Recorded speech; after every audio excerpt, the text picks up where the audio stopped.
সম্পর্ক শেষ হওয়ার পরে সম্পর্কের মানুষটার সাথে আদৌ সম্পর্ক রাখা উচিত কিনা বা যোগাযোগ রাখা, স্মৃতি রাখা, মনে করা ভালো কিনা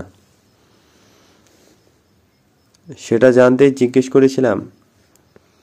যে একান্তই ব্যক্তিগত কারণে কিংবা সুবিধার জন্য সম্পর্ক থেকে বেরিয়ে গেছে অথবা বিয়ে করেছে পরিস্থিতির দোহাই দিয়ে, তাকে কি জীবনে রাখা উচিত? আমি শুধু রাখা উচিত নয় বলবো না, রাখা যাবে না। যে পরিস্থিতির দোহাই দিয়ে সম্পর্ক থেকে বেরিয়ে যায় সে সহানুভূতির যোগ্য হতে পারে, ভালোবাসারও যোগ্য ছিল হয়তো, কিন্তু সত্যিকারের ভালোবাসা বলতে যা বোঝায় তার যোগ্য নয়।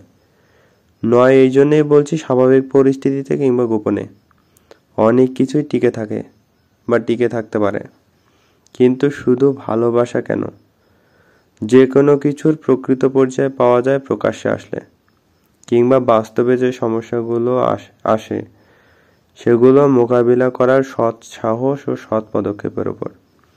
কথায় তো অনেক কিছুই বলা যায়, কিন্তু সেসব বলে কাজ কি যদি কথা শুধু কথার মধ্যেই সীমাবদ্ধ থাকে? এই বিষয়ে ভুল কিছু বলে থাকলে সংশোধন করে দিন।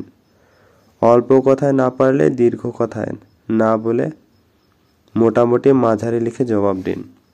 জবাবে বলেছেন, আপনার বক্তব্য যথেষ্ট গভীর ও বিশ্লেষণমূলক। আপনি যে দিকটি তুলে ধরেছেন তা সম্পর্কের জন্য একটি গুরুত্বপূর্ণ বিষয়, বিশ্বাস ও প্রতিশ্রুতি।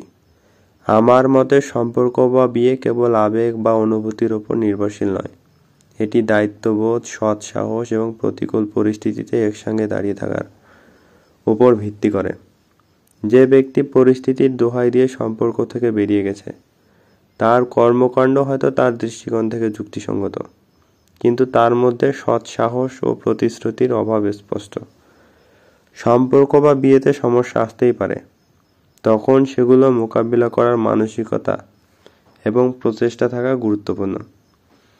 আপনার মতোই আমি মনে করি যে শুধু কথার চেয়ে কাজ বা বাস্তব পদক্ষেপে প্রকৃত ভালোবাসা ও দায়িত্ববোধের প্রমাণ দেয়। এমন মানুষকে জীবনে রাখার প্রশ্ন আসে তখনই যদি সে নিজের ভুল স্বীকার করে এবং তার কাজ দিয়ে বোঝায় যে সে পরিবর্তিত হয়েছে।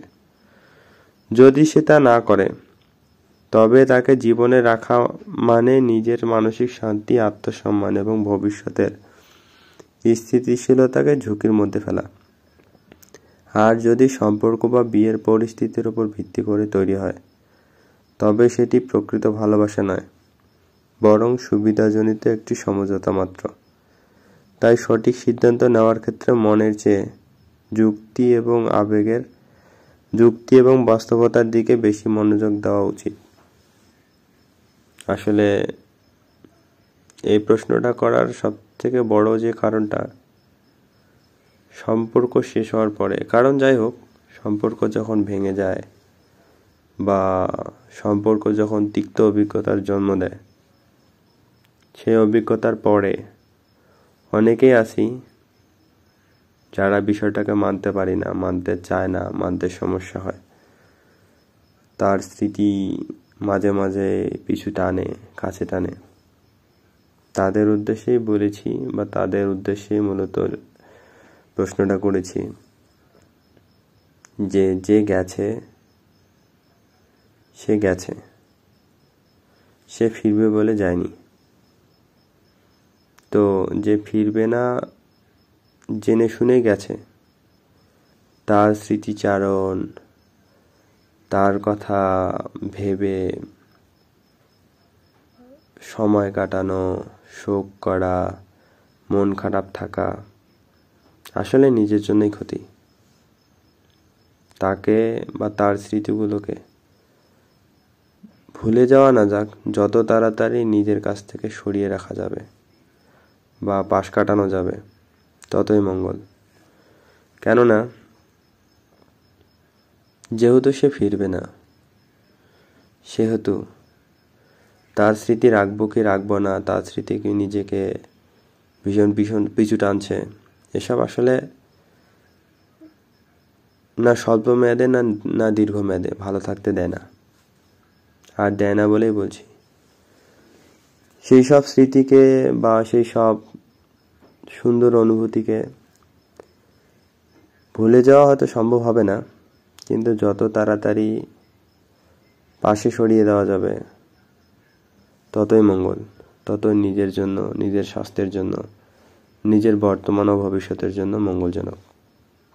কথাগুলো যদি বুঝে থাকি বা বুঝিয়ে থাকি বা আপনার মন মতো হয়, বিশেষত যদি নিজের মঙ্গল চান, তবে এটুকুই বলবো, যে গেছে তাকে যেতে দিন। তার কোনো কিছুই পারতপক্ষে স্মরণ না করা বা গুরুত্ব না দেওয়া মঙ্গলের। ধন্যবাদ।